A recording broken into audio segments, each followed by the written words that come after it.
In tonight's news edition, the lower house debates the government's policy statement for a second day.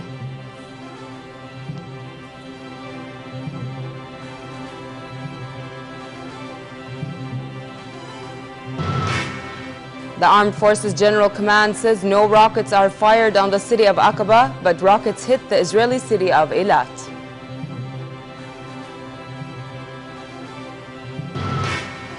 And Palestinians marking Prisoners' Day clash with Israeli forces in the occupied West Bank and in Gaza.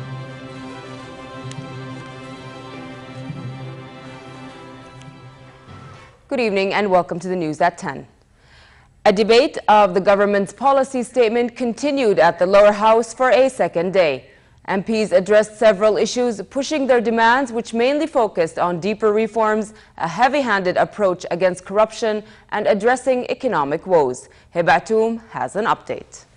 The lower house of parliament continued a marathon debate of the government's policy statement for the second day in a row. 30 lawmakers took the floor on the first day of the discussion yesterday, and about the same number addressed the House today. In the session chaired by Speaker Saad Srour and attended by Prime Minister Abdullah Mansour and members of his cabinet, some MPs criticized the government's makeup, while others urged it to focus on the economy and avoid raising prices. Deputy Yusuf Abu Huwaidi was the first to take the floor. He said, "Comprehensive renaissance begins with comprehensive reform, calling for putting reform plans in place and taking balanced and confident steps for society's progress and democracy." Huwaidi, echoed by other colleagues, stressed close cooperation between the government and lower house, stressing social equality to protect national unity.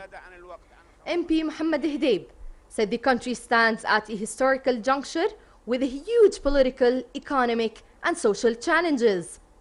He said the outlook for the future is bleak, with a deep political and economic crisis looming unless the situation is addressed early. Some MPs cited that they called a drawback on the reform enterprise and failure to remedy the economy by 5 governments that took over after the popular pre-reform movement began 2 years ago. Poverty, unemployment, and the fight against corruption also dominated speeches. Lawmakers urged the government not to put additional burdens on low-income and middle-class families and refrain from raising fuel and electricity prices or impose taxes on commodities. Another focus of the MPs was accountability and transparency in government departments and agencies to bolster public confidence in their performance. Others called for a review of what they branded as failed and unwise economic policies, which led to a ballooning budget deficit and increasing foreign debt. Other demands by lawmakers were dialogue with peaceful popular movements and launching mega projects, including in the mining sector and oil shale exploration. Other MPs urged the government to stop revoking the citizenship of any Jordanian, regardless their origin or ethnicity. The debate will continue into the middle of next week before the House votes on whether to grant or deny confidence to the Mansour government. Hebatoum for the news at 10. Jordan denied media reports that 2 rockets had hit the port city of Aqaba. And Armed Forces Command source said the reports were completely untrue, calling on media outlets to adhere to accuracy and credibility standards in their reports. In an earlier statement, the Public Security Department Media Center said military and police bodies in Aqaba had not monitored any rockets falling in the city. It said it was business as usual in the southern port of Aqaba. Meanwhile, 2 rockets fired from Egypt's Sinai Peninsula struck Israel's Red Sea resort of Eilat, causing no casualties or damage. The incident was likely to fuel Israeli concern about lawlessness in neighboring Sinai, where militant groups have stepped up their activities since the downfall of Egyptian President Hosni Mubarak in 2011. An Israeli military spokeswoman said 2 rockets were launched from Sinai and both hit open areas. Egypt's military said it formed a technical committee of specialists to examine whether the attack was carried out from Egyptian territory. In a statement posted on its website, the Islamist militant group Majlis Shurat al-Mujahideen said it targeted Eilat with 2 Grad missiles and then withdrew safely. Israel deployed an Iron Dome anti-rocket battery in Eilat some 2 weeks ago, but the spokeswoman said the system did not intercept the incoming missiles for what she called operational reasons. Syrian President Bashar al-Assad said Western nations will suffer the consequences for what he said was their support of al-Qaeda militants in the country's civil war. The conflict has forced more Syrians to flee to neighboring countries, with thousands arriving in Jordan every day. Khaled has more. More than 3,000 Syrian refugees, mostly women, children and elderly, have entered the kingdom over the past 24 hours. A Jordan Armed Forces source said 3 injured people were among the refugees who crossed from a number of points along the frontier. The border guards had assisted the incoming refugees and provided emergency aid to them before sending them to refugee camps. The upsurge in the refugee exodus into Jordan and other neighbors of Syria continued as the fighting intensified across the country. Rebel fighters are battling the Syrian regime across the country as they stepped up rocket attacks on Damascus as fighting persisted in Aleppo and other areas. On the diplomatic front, UN Arab League envoy to Syria, Lakhdar Brahimi, hopes to reset his role as an international peace mediator as a United Nations envoy without any official link to the Arab bloc. Diplomats say Brahimi has become increasingly frustrated with the League's moves to recognize the Syrian opposition, which he feels has undermined his role as a neutral mediator. In an implicit warning to international supporters of Syrian opposition forces, Russia's foreign minister said efforts to isolate one side in the conflict would wreck the chances of a negotiated solution. Sergei Lavrov said the Friends of Syria group, which is meeting in Istanbul this weekend, has so far had a negative influence on a political solution. Friends of Syria links the United States, European powers, Turkey and Gulf Arab states who support the opposition have demanded that President Bashar al-Assad surrender power.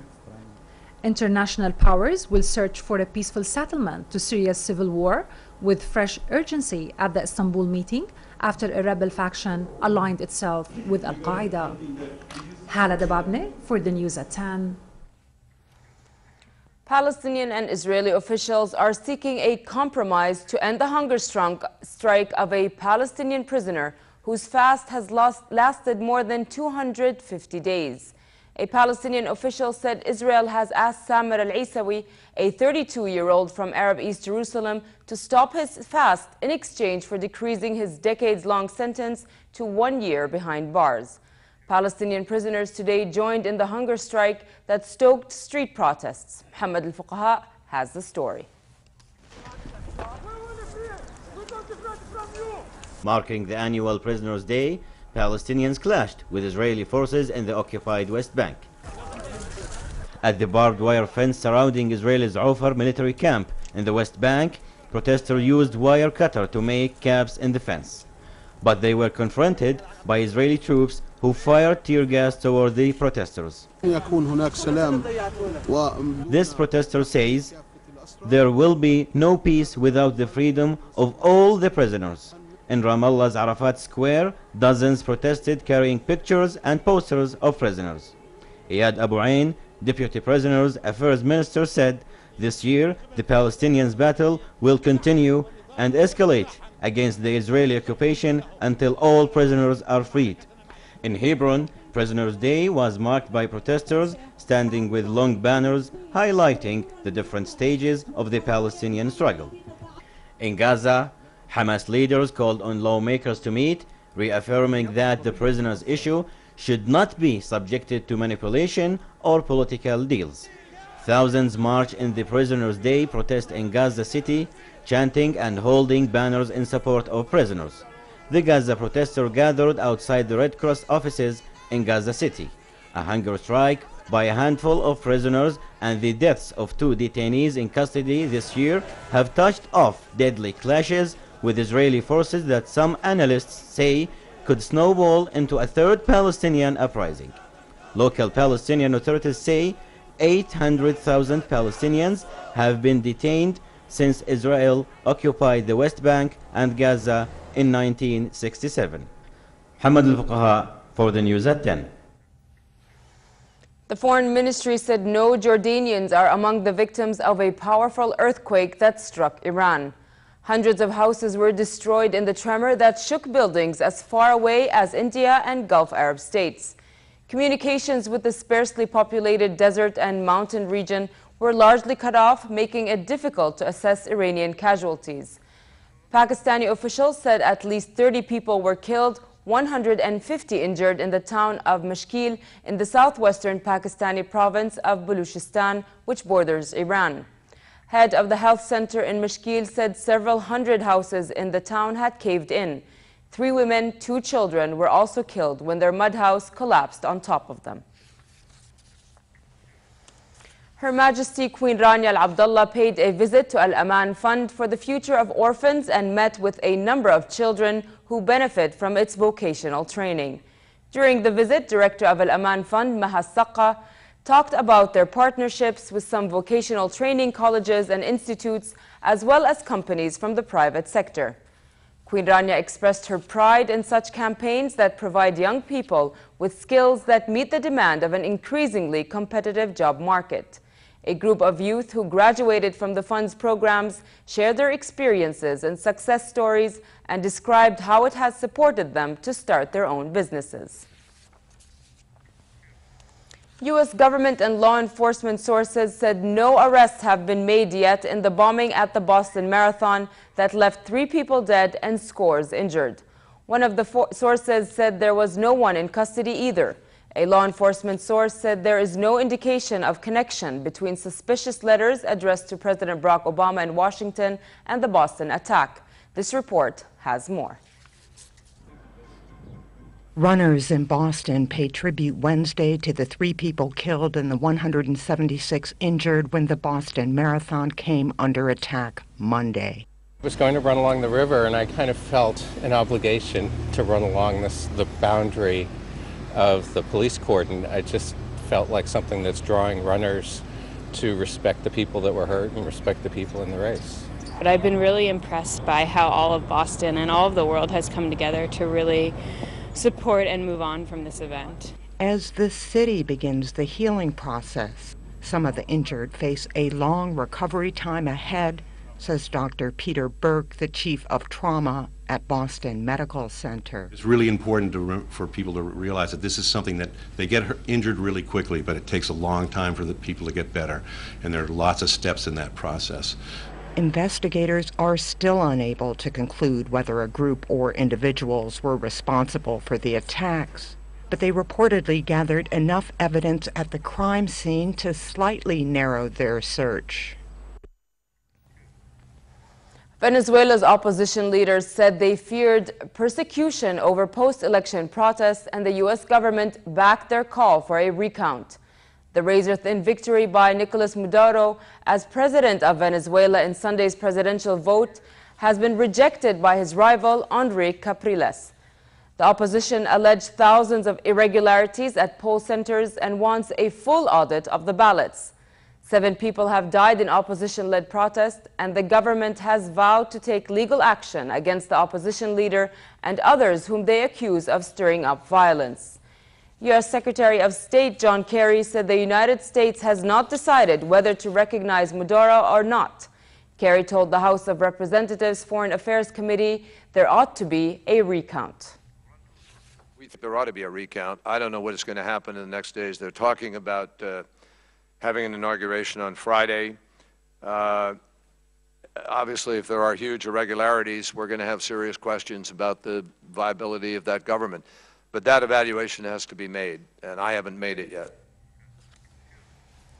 Many dignitaries, including Queen Elizabeth and senior politicians and guests from around the world, attended the funeral of former British Prime Minister Margaret Thatcher. A full rehearsal took place in the early hours to ensure the day would run smoothly. Farah Ajlouni has more on the funeral ceremony. Royal royalty, dignitaries and admirers from all walks of life pay their final respects to Margaret Thatcher in the grandest funeral for a British leader in half a century. The former British Prime Minister was honoured with a gun salute from the Tower of London as her coffin was borne on a gun carriage through central London to her funeral at St. Paul Cathedral. Let not your heart be troubled. Ye believe in God, believe also in me.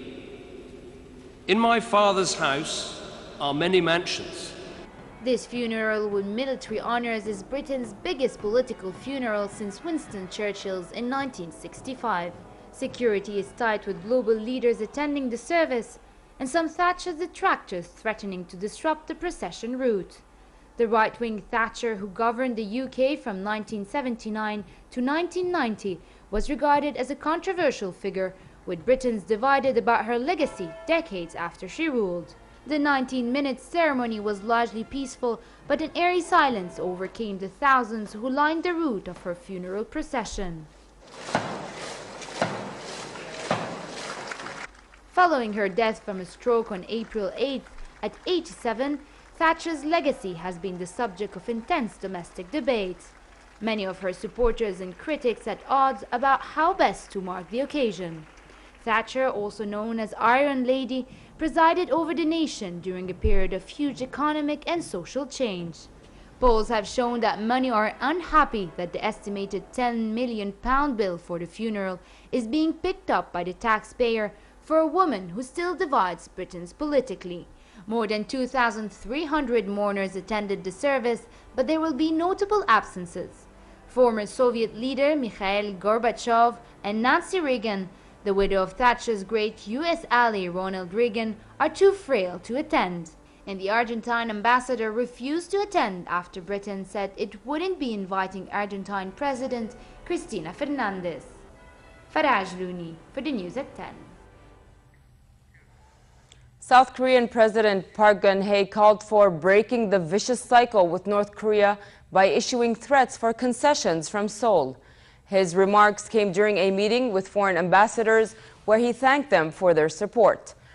Earlier, the North rejected a request from South Korean business executives to visit a jointly run industrial park and to deliver food to their workers.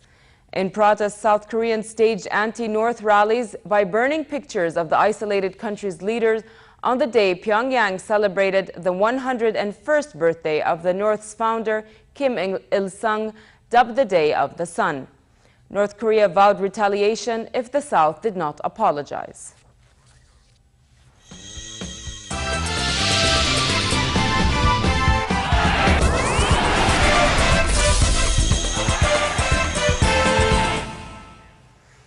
We start with tennis. Spaniard Rafael Nadal launched his bid for a 9th consecutive crown in Monte Carlo in style by overpowering Australian Marinko Metsovich 6-1, 6-2 in today's second round. Third seed Nadal is definitely back in action following a month-long break to continue healing the knee that sidelined him for 7 months after last year's Wimbledon. Nadal was never seriously threatened by the Australian and was loudly cheered by the packed crowd after his victory.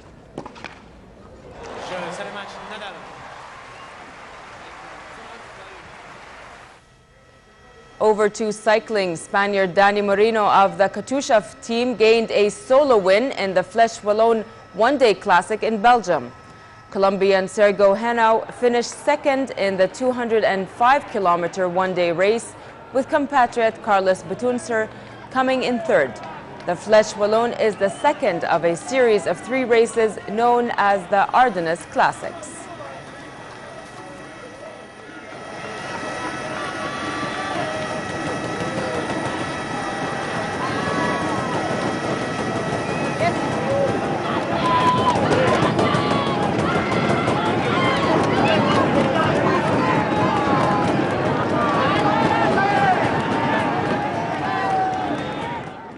Finally, a quick look at the weather. It will remain cloudy tonight with a chance for more scattered showers, especially in the northern and central parts of the kingdom, with westerly moderate winds. Tomorrow, relatively cold and partly cloudy with a slight chance of rain. Winds will be westerly to northwesterly, turning brisk in the afternoon hours. The Gulf of Aqaba should expect a relatively cold night and warm day tomorrow with clouds, northerly moderate winds and calm seas. Next are the lows and highs for tonight and tomorrow.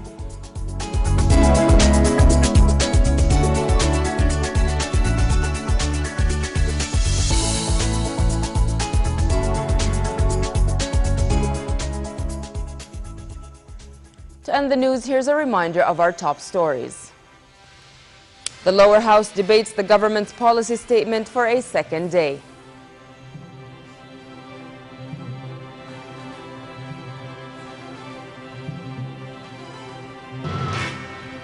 The Armed Forces General Command says no rockets are fired on the city of Aqaba, but rockets hit the Israeli city of Eilat.